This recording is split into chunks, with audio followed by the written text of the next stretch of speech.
সাত সমুদ্র 13 নদী পার করে চলে যাচ্ছি হালিম খেতে। আর তোমরা মিনি কক্সবাজার তো দেখিয়ে ফেললে, মিনি কক্সবাজারটা কতটা সুন্দর। যাই হোক, আমরা অনেক বাসায় অনেক বোরিং লাগতেছে, তার জন্য আমরা হালিম খেতে চলে গেলাম। আমরা যে স্পেশাল মামার থেকে হালিমটা খেতাম, ওই দোকানটা বন্ধ ছিল। অবশ্যই তোমাদের সাথে ভিডিওটা শেয়ার করবো, মামার হালিম যে এত মজা ছিল। যাই হোক, দেখতে দেখতে রাস্তার মাঝখানে একটা সাত সমুদ্র 13 নদী পার হওয়ার পরে আমরা দেখতে পেলাম এক মামার দোকান। যাই হোক, যে সেখানে যে 3 প্লেট হালিম নিয়ে নিলাম। 40 টাকা মেবি ছিল।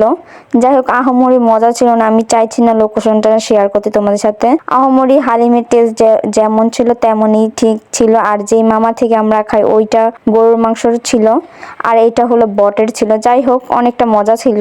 আর আমরা এখানে একটু জাল ভালো করে নিলাম। আর এইটা ফাইনাল লুক। কার কার খেতে মন চাইতেছে আমাকে অবশ্যই কমেন্ট করে জানাবা। আর কার ফুচকা না চটপটি না হালিম পছন্দ আমাকে অবশ্যই কমেন্ট করে জানাবা। আর ভিডিওটা কেমন লাগলো অবশ্যই আমাকে জানাবা। আর আমরা 3 মাইজে চলে গিয়েছি স্পেশাল হালিম খেতে। যাই হোক, ভিডিওটা কেমন হয়েছে অবশ্যই কমেন্ট করে জানাবা। আর নেক্সট ভিডিও খুব তাড়াতাড়ি নিয়ে চলে আসবো। আল্লাহ হাফেজ সবাইকে।